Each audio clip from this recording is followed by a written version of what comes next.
আমি আন দুখন কিতাপৰ আলোচনালৈ যাব খুজিছোঁ। গৌতম প্ৰিয়ম মহন্তৰ কাছৰ কাৰবোৰ আৰু অংকুৰ ৰঞ্জন ফুকনৰ ভৰমান চেৰেওৱান। কিন্তু তাৰ আগতে গৌতম প্ৰিয়ম মহন্তৰ এটা কবিতা পঢ়িবলৈ মই লুৎফা বাইদেউক অনুৰোধ জনাইছোঁ।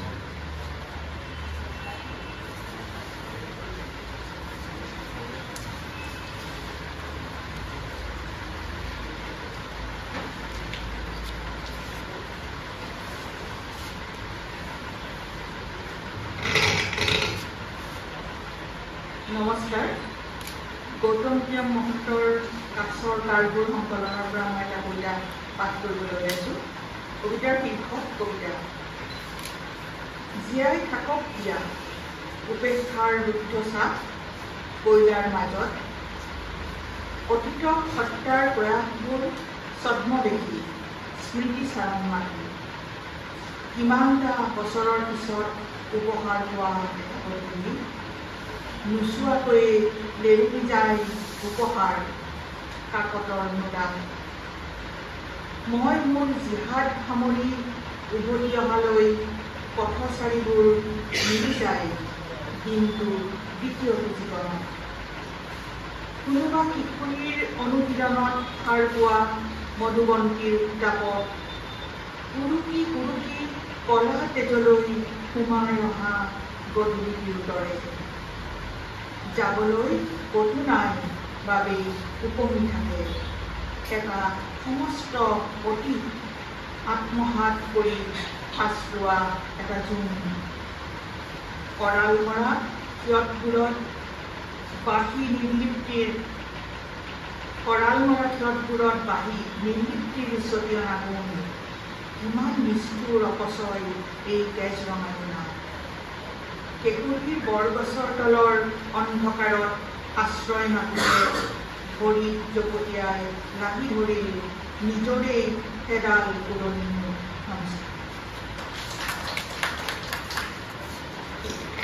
ধন্যবাদ বাইদেউ। অংকুৰৰ কবিতা পঢ়াৰ পাল মোৰ, গতিকে মই অংকুৰৰ ভৰমান চেৰেওৱানৰ পৰা তাৰ শীৰ্ষ কবিতাটোৱে পঢ়িবলৈ লৈছোঁ। ভৰমান চেৰেওৱান। ছোৱাৰাম আৰু ধোৱামতীৰ এটা সন্তান, সপোনতে হেনো বিলাতৰ বেৰিষ্টাৰে নাম থলে বেচিন। পিৰালি কচুৱনি পৰৰ বাৰীত দাই নধৰিবলৈ চাকি এগছ দি তাৰ পুতি পাতিছিল। যাৰ কুহুমীয়া কুলকুলিয়ে কথা চিলাই পানী চেঁচা বেচি নলয়। ৰচুন পোৰা খৰিকাৰে খোলে বন্ধনা, তথাপি বেচিনৰ জানো ভাল হয় পানী লগা। দুটামান পেৰা, দুটামান চিৰা, দুটামান তামোলেৰে চলে ছোৱাৰামৰ এসপ্তাহ। বেচিনৰ পানী লগা ভৰিয়ে ৰাখিলে কেলৈ নুভৰি। এইখিনিতেই ৫ নম্বৰৰ কাৰণে মূলভাৱ সাৰাংশ, চাবি নিশব্দ, এবষ্ট্ৰেক্ট, চিনপচিছ আদি ইত্যাদি অন্য অন্ত। ধাতৱ দুৱাৰৰ পৰা নতুন পৰ্দাই চুৰ কৰা এতোলা ৰূপালী পৰ্দা পানী লগা। হেবাং চেৰেওৱান ৰেললৈ সদায় দেৰি, খোপাই জোপাই দবাত উঠে কথমপি। চিত নহয় চিধাই বেচিন, তামোলৰ টেবলেট খুৱাই ভাবি চিতৰো যতন খাদৰ। ছোৱাৰাম পিতেকৰ পানী লগা ভাল হওক। ময়ো প্ৰতি দেওবাৰে গুৱাহাটীলৈ আহোঁ। প্ৰকাণ্ড বেগটোত নিমচাপটো নোজোৰে, খাদ্য যতনাই এৰি আহোঁ তাত। ৰেলত মুখ হাত ধুবলৈ কৰি থকা কেঁচুৱাটোৰ ওচৰলৈ যাওঁ। ভুলতে সদায় তাকেই বেচিন বুলি ভাবোঁ। এইটো অংকুৰৰ কবিতা। এতিয়া আমি অংকুৰৰ ভৰমান চেৰেওৱান আৰু গৌতম প্ৰিয়ম মহন্তৰ কাব্য সংকলন দুখনৰ বিষয়ে আলোচনা কৰিবলৈ মই অনুৰোধ জনাইছোঁ বিভাস চৌধুৰীয়ে।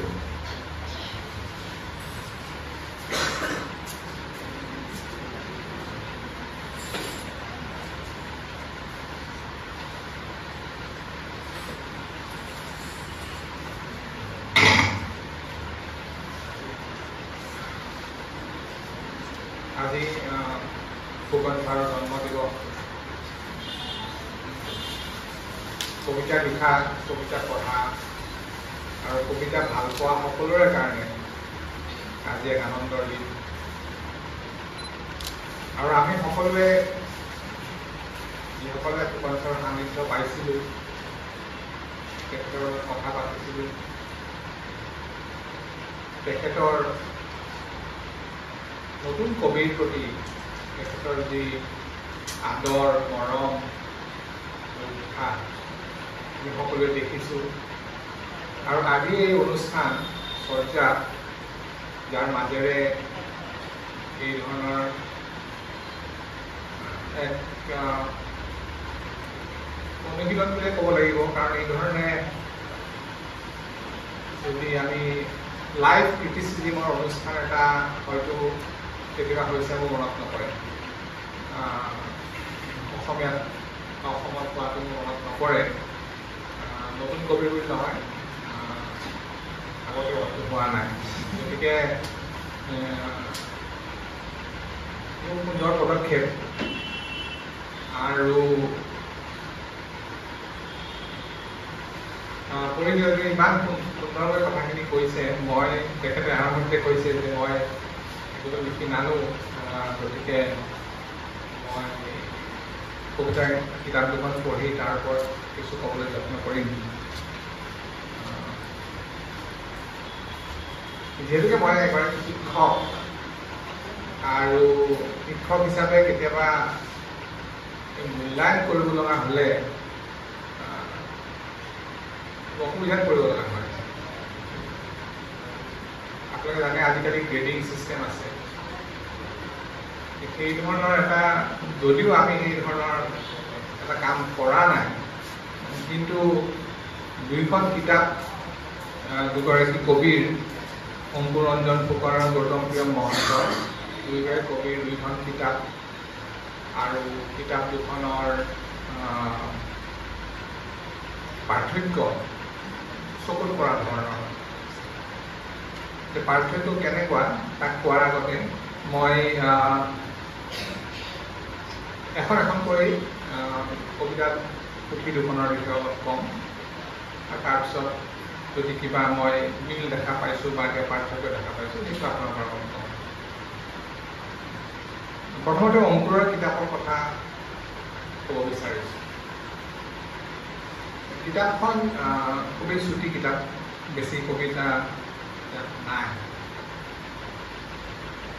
কিন্তু মই ভাবোঁ যে এই কিতাপখন, আৰু অংকুৰৰ আগৰ কবিতাৰ পুথি মই পঢ়িছোঁ, অংকুৰৰ আন কবিতা পঢ়িছোঁ। এই কিতাপখনেৰে এটা কথা মোৰ মনলৈ ভাৱটো এনেকুৱা আহিছে যে অংকুৰকে এনেদৰে প্ৰত্যাহ্বান জনাইছে যে অংকুৰে নিজৰ আগত এটা, আমি যিটো কওঁ পেৰাডক্স, থিয় কৰাইছে।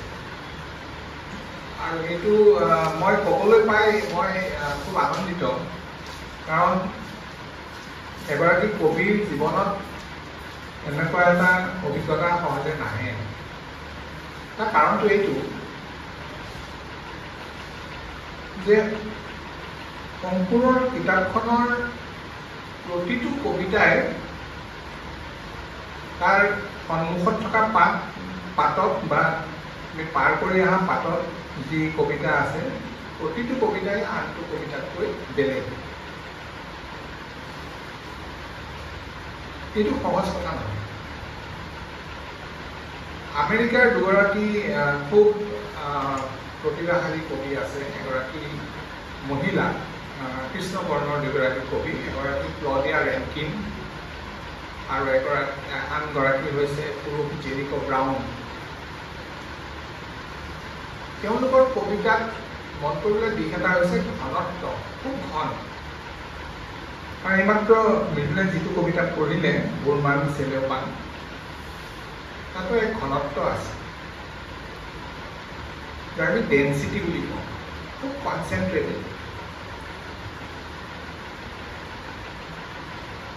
যেতিয়া এগৰাকী কবিৰ কবিতা পঢ়োঁতে পঢ়ুৱৈ মনত কিছুমান প্ৰশ্ন আহিব পাৰে, যেনেকৈ ধৰক আমি এই কবিতাবোৰ কিদৰে চাম, আমি কবিতাবোৰ কিদৰে বুজিম। কাৰণ ধৰক কবিতা পঢ়াৰ লগে লগে আন কবিতালৈ আমি যাব লাগে। মই এনেকুৱা ধৰণৰ কবিতা এটা পঢ়িছোঁ, এই ধৰণৰ ৰূপক এটা পাইছোঁ, এই ধৰণৰ ব্যঞ্জনা, এই ধৰণৰ ভাষাৰ ব্যৱহাৰ, এই ধৰণৰ শব্দ। মই কৈছোঁ অংকুৰকে প্ৰত্যাহ্বান জনাইছে আৰু বহুত বেলেগ বেলেগ ধৰণৰ কথা সোমাইছে। মই পৰীক্ষা বুলি নকওঁ। আৰু চিনেমাৰ কিছুমান প্ৰক্ৰিয়া, যেনেকৈ ধৰক এখন চিনেমাৰ এডিটৰৰ টেবুলত কিছুমান ছবিৰ হাফ কাট কিছুমান ইমেজ আছে, মুভিং ইমেজৰ কিছুমান আধা কটা অৱস্থাত আছে, সেই ধৰণে কবিতা পুথিখন সজাইছে। আৰু এইটো খুব সাহসৰ কাম, এইটো কম কথা নহয়। আৰু এই সাহস কৰাৰ কাৰণে অংকুৰে পঢ়ুৱৈৰ কাৰণে এটা পৰীক্ষা লৈছে যে পঢ়ুৱৈ এগৰাকীয়ে অংকুৰৰ কবিতা, এইখন কিতাপৰ কবিতাখিনি পঢ়ি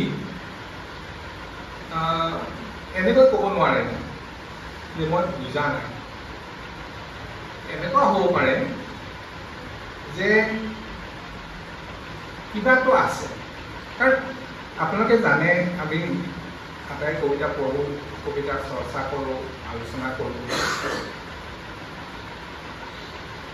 কবিতা খুব জটিল লিখাটো, আৰু যিসকলে কবিতা লিখে তেওঁলোকে নিশ্চয় জানে যে শেষত যেতিয়া আমি ধৰক এতিয়া ফুকন ছাৰৰ আমি হিন্দী অনুবাদ আজাৰাৰ এতিয়া এইবোৰ যিবোৰ ৰূপক আমাৰ মনলৈ আহে শুনিলোঁ, এতিয়া সেইটো আমাৰ কাৰণে এক জীৱন্ত মেটাফৰ হৈছে। আমি আজাৰাৰ সেই মহিলাগৰাকী, তেওঁৰ আঙুলি, ঢেকীয়া, এই সন্ধিয়া, এই ছবিখন আমি সকলোৱে নিজাববীয়াকৈ দেখা পাওঁ।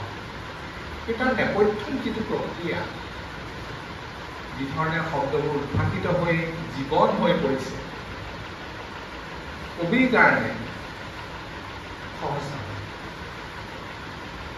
আৰু অংকুৰে এনেকুৱা কিছুমান ছবি নিৰ্মাণ কৰিছে যিবোৰ আমি বাস্তৱিকভাৱে ছবিবোৰ যদি আমি চাওঁ যে এই ছবিখনৰ বাস্তৱিকতাটো কি,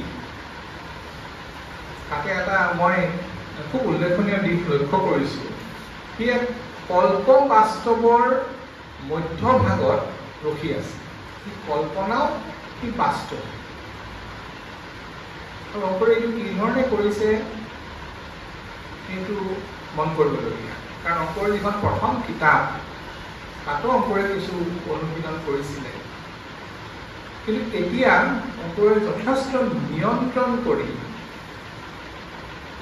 অংকুৰৰ যি কবি মন, মানে মই যদি অংকুৰ মোৰ সন্মুখত গৈ আছে, অংকুৰ বুলি কৈ আছোঁ, আচলতে অংকুৰৰ কবি গৰাকীকে কৈ আছোঁ।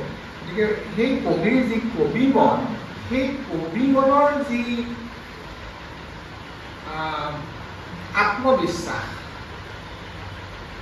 সেই আত্মবিশ্বাস লৈ মই আনন্দিত।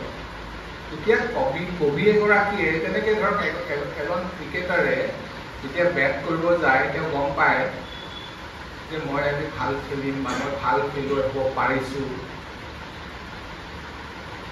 সেই যিটো আত্মবিশ্বাস, সেই আত্মবিশ্বাস মই কবিতাবোৰৰ মাজত দেখিলোঁ। আধুনিক সময়ত, আমি যাক মডাৰ্নিজিম বুলি কওঁ, আধুনিক সময়ত যিসকল লেখক আছিল, ঔপন্যাসিক আছিল, গল্পকাৰ, কবি, চিত্ৰকাৰ, তেওঁলোকে নিজাববীয়াকৈ বাস্তৱৰ লগত তেওঁলোকে কথা পাতিছিল, নিজাববীয়াকৈ বেলেগ বেলেগ ধৰণে।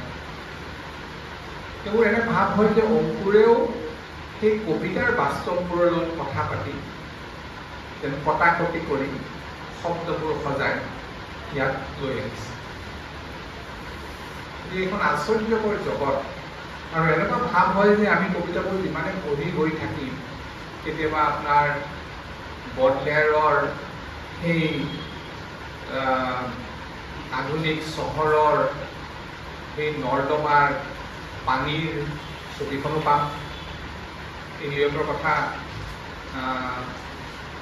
ওলাইছে সেই ছবিখনো পাম আৰু আমাৰ বৰ্তমান আমাৰ এই সমাজৰ ইয়াৰ মাজৰ যিখন ছবি সেইখনো পাম। কিন্তু আৰু কিছুমান কথা আছে, যেনেকৈ ব্যংগ আছে, প্ৰশ্ন আছে, মানুহৰ সম্পৰ্ক ৰাজনীতি আছে, বস্তুবোৰৰ জীৱন আছে আৰু সেই জীৱনবোৰৰ লগত আমাৰ সম্পৰ্কৰ কথা আছে, এক স্বকীয়তাৰ কথা আছে। গতিকে শংকৰে যে এইখিনি কৰিছে, কিতাপখন একেবাৰে ক্ষুদ্ৰ খুব সৰু কিতাপ, শংকৰে যে এইখিনি ইয়াত কৰিব পাৰিছে আৰু বিশেষকৈ আজিৰ যি আয়োজন তাৰ পৰা আমি যে এইখিনি কথা পাতিব পাৰিছোঁ, মোৰ বিশ্বাস যে অংকুৰে এইদৰে অংকুৰক চেৰ পেলাই গৈ থাকিব পাৰিব। আৰু এবাৰ মই অংকুৰক কেইবাবছৰ হ'ল ৰাজীৱ দা আছিলে, এবাৰ ৰাজীৱ দাৰ অফিচত লগ পাই মই তাক অংকুৰক অলপ ক্ৰিটিকেলিয়ে কথা এটা কৈছিলোঁ যে কেতিয়াবা তোমাৰ নিয়ন্ত্ৰণ হেৰাই যোৱা যেন লাগে। কিন্তু আজি মই সেই অংকুৰ আৰু এই কবিতাৰ মাজৰ যিগৰাকী কবি তেওঁলোক দুগৰাকীৰ মাজত যি উত্তৰণ দেখিছোঁ, মই আনন্দিত যে অংকুৰে সেই নিয়ন্ত্ৰণ নকৰাৰ কাৰণে আজি সুন্দৰকৈ এই পৰ্যায় পাইছে। এইটো কম কথা নহয়। আৰু আমাৰ বহুকেইগৰাকী কবি আছে, এই কবিসকলৰ বিভিন্ন ধৰণৰ তেওঁলোকে কবিতা লিখিছে, কিন্তু অংকুৰে মোৰ ভাৱ হয় যে অংকুৰ ৰঞ্জন ফুকনৰ কবিতা এই ধৰণৰ এটা স্পেচ বনাবলৈ আৰম্ভ কৰিছে। এতিয়া এই স্পেচ তেওঁ কিমান দিন ৰাখিব পাৰে, অংকুৰে সেই স্পেচৰ সম্প্ৰসাৰণ কিদৰে কৰিব পাৰে আৰু তাতে নিজে কি ধৰণে তেওঁৰ আত্মবিশ্বাসেৰে থাকিব পাৰে বা আনৰ কাৰণে আৰ্হি হ'ব পাৰে, সেইটো সময়তে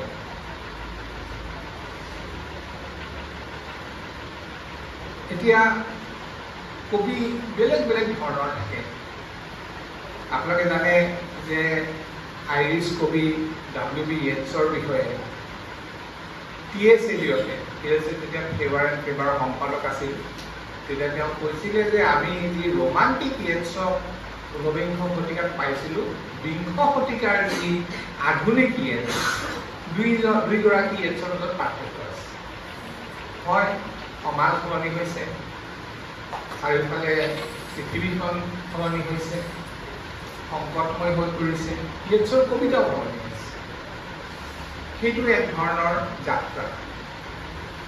আনহাতে আমি যদি ফৰাচী বডলেয়াৰৰ কথা মই কৈছোঁ বা ৰাবৰ কথা যদি আমি চাওঁ, কিছুমান এনেকুৱা কবি আছে তেওঁলোকে একেধৰণৰ কবিতাই লিখিছে আৰু সেইটোৱে তেওঁলোকৰ শক্তি, পয়েট ষ্ট্ৰেংথ। গতিকে এইটো অংকুৰে বিচাৰ কৰিব যে অংকুৰে নিজৰ এই স্পেচত এতিয়া অংকুৰে এটা স্থিতি পাইছে, তাত থাকিব, আকৌ বেলেগ বেলেগ ধৰণৰ কবিতা লিখিব। তাতে ৰিস্কো আছে, কাৰণ এগৰাকী স্পিন বলাৰে যদি ফাষ্ট বলিং কৰিব যায় তেতিয়া নোৱাৰিব পাৰিবও পাৰে। গতিকে সেইটো সময় ক'ব। গতিকে মই অংকুৰৰ কিতাপখন লৈ, অংকুৰৰ কবিতাবোৰ লৈ আৰু অংকুৰৰ কবিতাবোৰৰ অৰ্ধনিৰ্মিত স্থিতিৰ যি আভাস সেই লৈ মই পঢ়ুৱৈ হিচাপে খুব আনন্দিত। গতিকে মই অংকুৰক অভিনন্দন জনাইছোঁ আৰু বিশেষকৈ চৰ্যাক মই এই অনুষ্ঠানৰ কাৰণে এইটো আয়োজনৰ কাৰণে মই চৰ্যাৰ ওচৰত মই কৃতজ্ঞ। যে দ্বিতীয়খন কিতাপলৈ আহোঁ। দ্বিতীয়খন কিতাপ হৈছে কাছৰ কাৰবোৰ, গৌতম প্ৰিয়ম মহন্ত। গৌতম প্ৰিয়ম মহন্তৰ কবিতা মই আগতে পঢ়া নাছিলোঁ। এইখনেই প্ৰথম কিতাপ মই পঢ়িছোঁ। আৰু মই আগতে কৈছোঁ যে আমি যদি মূল্যায়ন কৰিব লাগে, দুইখন কিতাপৰ মূল্যায়ন সমান্তৰাল কৰা সম্ভৱ এইকাৰণে নহয়, দুইখন একেবাৰে বেলেগ ধৰণৰ কিতাপ। অংকুৰৰ কবিতাত ফায়াৰ ৱৰ্কছ আছে আৰু গৌতম প্ৰিয়ম মহন্তৰ কবিতাত এক শীতলতা আছে, এক কোমল অনুভৱ আছে। এই কিতাপখনৰ কাছৰ কাৰবোৰৰ কবিতা এটা কবিতা পাঠ কৰা হৈছিলে কবিতা বুলি। ইয়াৰ যিবোৰ বিষয়বস্তু বেলেগ বেলেগ ধৰণৰ। ধৰক বেথোভেন বুলি এটা কবিতা আছে। কেতিয়াবা কিছুমান কবিতা কবিয়ে অচিনাকি কিছুমান ৰূপক, তাৰমানে কবিতাৰ ভিতৰতে কিছুমান ৰূপক, যি কবিতাৰ গোটেই আমি পাঠ শাৰীবোৰ চাই গ'লে তাৰ মাজত এটা অচিনাকি ৰূপক তেওঁ লৈ আনিছে। বহুকেইটা কবিতা যিহেতু তেখেতে কৰিছে, কবিয়ে কৰিছে। আৰু কোনো কোনো ক্ষেত্ৰত তাৰ পৰা এক, যাক আমি যদি মই ইংৰাজীত ক'বলৈ পয়েটিক লেণ্ডস্কেপ এখন তেওঁ তৈয়াৰ কৰিছে। ইয়াৰ ফলত কি হৈছে যে তেওঁ যিবোৰ ৰূপক ব্যৱহাৰ কৰিছে সেই ৰূপকবোৰৰ এক সম্প্ৰসাৰণ ঘটিছে কবিতাটোৰ ভিতৰতে। কিন্তু একে সময়তে মই ক'ব লাগিব যে সকলো সময়ত কিন্তু মোৰ এনেকুৱা ভাৱ হয় যে সেই সম্প্ৰসাৰণৰ যিটো প্ৰক্ৰিয়া ই পূৰ্ণতা পোৱা নাই।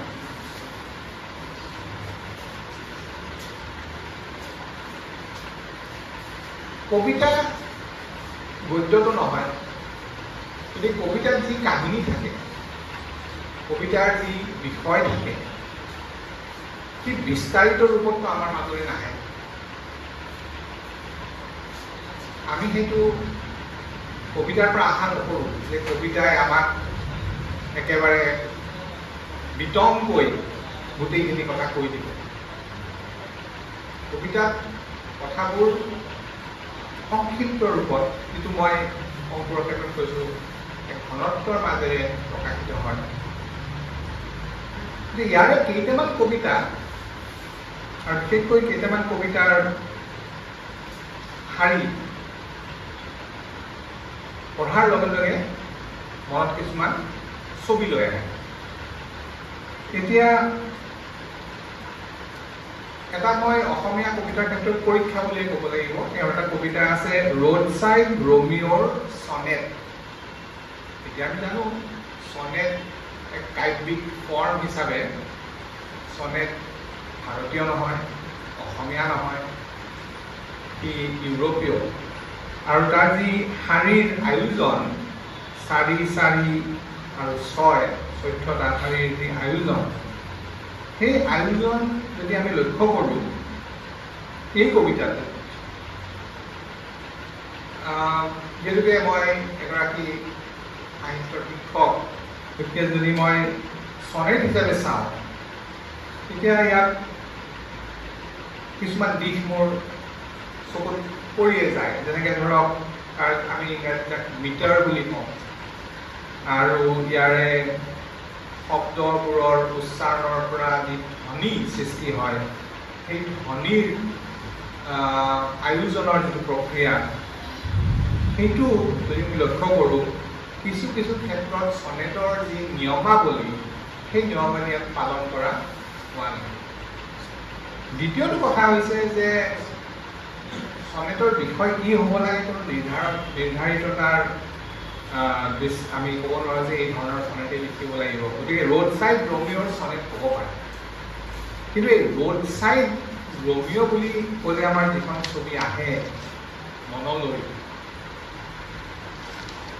অৰ্থাৎ আমাৰ বাস্তৱিক ছবি আহে ৰোড চাইড ৰোমিঅ'। এই ৰোড চাইড ৰোমিঅ' দুইটা শব্দ ইয়াতে ইংৰাজী শব্দ কিছুমান তেওঁৰ কবিতাবোৰত আমি দেখিছোঁ কেতিয়াবা তেওঁ আগা চাহি ডালিৰ কবিতাৰ শাৰী দি তেওঁ কবিতাৰ এপিগ্ৰাফ হিচাপে ব্যৱহাৰ কৰিছে কেতিয়াবা তেওঁ উৰ্দু শব্দ কিছুমান ব্যৱহাৰ কৰিছে হয়তো আগা চাহি ডালিৰ কবিতাৰ দ্বাৰা তেওঁ অনুপ্ৰাণিত হৈছে কাৰণ তেখেতৰ ইয়াতে গৌতম প্ৰিয়ম মহন্তৰ গজল নামৰ কবিতা আছে যি গজলৰ ধৰণে সজাব তেওঁ যত্ন কৰিছে সেইকেইটা কবিতা ৰূপক অলপ বেলেগ ধৰণৰ আৰু মই ভাবোঁ যে সেইকেইটা কবিতাত যি তেওঁ প্ৰচেষ্টা চলাইছে তাতে মই যি শীতলতাৰ কথা কৈছোঁ সেই শীতলতাৰ ছবিখন সেই অনুভৱ আমাৰ মনলৈ আহে আনহাতে কিছুমান বিষয় বা কিছুমান শব্দ আৰু এই শব্দৰ যি ব্যাপ্তি সেই ব্যাপ্তি সামৰিবৰ কাৰণে যিকেইটা শাৰী তেওঁ লৈছে তাতে কিছু ক্ষেত্ৰত মই ভাবোঁ তেওঁ সফল হোৱা নাই তেওঁৰ এটা কবিতা আছে জীৱন বুলি লাইফ একেবাৰে চুটি কবিতা এতিয়া এটা শাৰী মই আপোনালোকৰ আগত কৈ দিছোঁ আৰু আমি জীৱনৰ দৰে নেদেখা বস্তুটোক দেখোঁ জীৱনৰ দৰে নেদেখা বস্তুটোক দেখোঁ এতিয়া আমি বাস্তৱিকভাৱে যদি তাক চাওঁ জীৱনৰ দৰে নেদেখা বস্তু আমি যদি ভাবিব পাৰোঁ যে এইটো এক কাব্যিক কল্পনাৰ মাজেৰে পয়েটিক ইমাজিনেশ্যনৰ মাজেৰে তেওঁ জীৱনক এটা আন এটা ধৰণে তেওঁ প্ৰতিষ্ঠা কৰিছে নেদেখা বস্তু হয়তো আমি জীৱনটো বুজি পোৱা নাই সেইকাৰণে আমি যিদৰে জীৱন দেখিছোঁ তাক আমি চাব বিচাৰিছোঁ বা তেওঁ চাব বিচাৰিছে কিন্তু সেই কথাখিনি তাতে শেষ কৰি তেওঁ আনফালে গুচি গৈছে গতিকে জীৱনটো আমি জীয়াই থকাৰ অভিজ্ঞতাৰ বিষয়ে তেওঁ কৈছে নে জীৱনটো নেদেখা বুলি কৈ তেওঁ কি কৈছে সেইখিনি কথা কবিতাটো শেষ হৈ গ'ল কিন্তু তাত নাহিলে মই আগতে কৈছোঁ যে কবিতাটো এনেকুৱা নহয় যে সকলো কথা বুজাই দিয়া হ'ব কিন্তু যিটো কথা তেওঁ ইয়াত আৰম্ভণি কৰিছে বা সম্পূৰ্ণ হৈছে সেই কথাখিনি আগুৱাই নগ'ল গতিকে কবিতাটো পঢ়ি জীৱন সম্পৰ্কে বা তেওঁৰ জীৱন সম্পৰ্কে দৃষ্টিভংগী বা কবিৰ সেই ধৰণৰ ধাৰণা কাৰণ আমি যদি আকৌ ফুকন ছাৰৰ সেই আদৰাৰ সেই পৰিৱেশলৈ যাওঁ সেই জীৱন আমাৰ মনত আমাৰ স্মৃতিত আমাৰ অন্তৰত এৰাব নোৱাৰাকৈ ৰৈ যোৱা ধৰণে সি যে ৰৈ গৈছে সেই জীৱন বহু কথা নোকোৱাকৈ তাতে ফুকন ছাৰে কৈছে ইয়াতে আমি কথাখিনি জীৱনৰ লগত সংলাপ কৰিবলৈ আগুৱাবৰ কাৰণে কিছু অসুবিধা পাইছোঁ গতিকে মই ভাবোঁ যে এইখন কবিতা পুথিৰ প্ৰতিশ্ৰুতি আছে আৰু ইয়াতে আমি কেইটামান ভাল কবিতা পাওঁ কিন্তু কাব্যপুথি হিচাপে হয়তো তেওঁ ৰচনা বেলেগ বেলেগ সময়ত কৰিছিলে কিছুমান আছে 2005 কিছুমান 2010 কিছুমান 2017 হয়তো যিহেতুকে ৰচনা কালবোৰ খুব বেলেগ বেলেগ সেইকাৰণে হয়তো তেখেতৰ যি ৰচনা প্ৰক্ৰিয়া বা তেখেতৰ যি কাব্যিক যাত্ৰা তাত এক ধৰণৰ আনইভেননেছ প্ৰকাশ পাইছে কিন্তু মই ভাবোঁ যে গৌতম প্ৰিয়ম মহন্তই যদি কবিতা লিখে আৰু তেখেতে অলপ মই পঢ়ুৱৈ হিচাপে কৈছোঁ তেখেতে কবি হিচাপে তেওঁ নিজৰ দৃষ্টিভংগী থাকিব তেওঁ নিজে চাব লিখিব কিন্তু মই ভাবোঁ যে অলপ যদি সজোৱাৰ ক্ষেত্ৰত আৰু বিষয়বস্তু ভাষা আৰু চয়নৰ ক্ষেত্ৰত যদি অলপ যত্ন লয় তেতিয়া হয়তো অলপ বেলেগ ধৰণে কথাখিনি তেখেতে ক'ব পাৰিব গতিকে বেছি নকওঁ যিখিনিয়ে মই ক'লোঁ আৰু দুয়োগৰাকী কবিক আচলতে আন দুগৰাকী কবিক যাৰ বিষয়ে পৰিচয় আলোচনা কৰিছে চাৰিগৰাকী কবিকে অভিনন্দন জনাইছোঁ শুভেচ্ছা জনাইছোঁ এইখিনি কৈ মোৰ বক্তব্য ধন্যবাদ কবি দুগৰাকীৰ কবিতাৰ ইমান বিতং বিশ্লেষণৰ বাবে মই ডক্টৰ চৌধুৰী ছাৰক আন্তৰিক ধন্যবাদ আৰু কৃতজ্ঞতা জনাইছোঁ।